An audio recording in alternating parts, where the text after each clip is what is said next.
All right, we've just finished the boys single school final. End up being 2017, another close one. Matt Lake, who refereed that game, also refereed the D1A final. Another fantastic game, and I just think that's great. I mean, that's got to be a heck of a spring, high-pressure spring for you. Very high-pressure spring, but it's the kind of stuff that I've been working for, and honestly, pressure is a privilege. That's what we say, right? Yes. So you don't get those spots unless you've really worked on it and earned it, and really at the end of the day, the pressure is just to make sure that the players can play they want to play the way they want to play. It's not about me, right? So if you don't notice me, I feel like I'm doing a good job, and there's a lot of it especially with the high schoolers, right? Emotions are super high. Sure. Same thing with college, but in high school especially, can they control it, right? So early in the match with Harriman, a couple penalties that were just like, they were a little too amped, right? Yeah. You find the right temperament, you get them the way they want to play, and then you get what you get out there, which is just beautiful. That's exactly right. And then, I also see, there are a couple of things where it's, something happened, something else happened, but, not really material. Hey, play on, we're good, That's what it is. I mean, if no one's complaining out there for the most part, and I call it both ways, at the end of the day, they stop focusing on me, and when they can focus on themselves, that's what you get. They're throwing passes, they're hitting hard. I'm not going to legislate that out of the game, right? Like, this is the kind of rugby I love, and they wanted to play it, and I'm happy. I wasn't mic'd in for this game. I was for the D1A final. I love that. The guys, the put-ins are fine. Stop asking me. Exactly, right?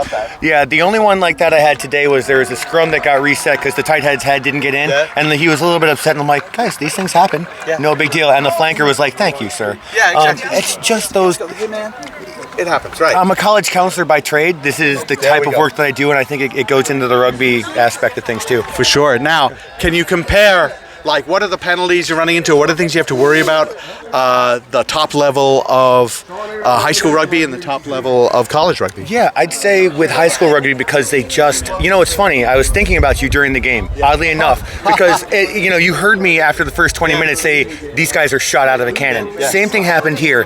With, I think, high schoolers, it's a little bit more like they think they can get everything in the breakdown, right? Yes. So it's a lot of managing that out versus college. They can pick their spots really well, and the penalties that they earn are oftentimes ones where they're able to manufacture, right? We can trap this guy in, we can do something like that. Maybe a brain fade here and there, but I gotta say, just from a high school perspective, their rugby IQ is so incredibly high at this level. It's not quite at the college level, they're just not as old, but it's so impressive coming out here and seeing what they can do, and the offloading and everything is just so good. So two aspects from this game. One, a lot of kicking, tactical kicking, and I don't think there was an offside on a kick once, except for that mistake, the fly hack where the guy came in. Yeah. But in terms of not retreating and just being lazy, we didn't see that. They were disciplined. That's exactly right. I said, I would just say blue hold in front, but they were already doing it anyway. And on the open field kicks, they were already running back. Makes my life so much easier because then I can focus on the other stuff. And then that... The short yardage, they call it code blue. It was 30-something phases, and the discipline it takes on both sides of the ball to make that right. And maybe there are referees that get tired of it and just say, I'm going to call something to stop it going. You just let it go. And no, I mean, honestly, both sides were doing what they wanted to do. So if that's the case, what's the point of inserting myself? If it's about them, if I don't have to make a call there, then I'm not making what they call a high impact decision. I'm not affecting the game. They're playing, and that's just how it works. And at the end of the day, both sides can say, hey, you let us play. That's all I want. How much fun was the atmosphere, both of those games? Both of them were just unbelievable.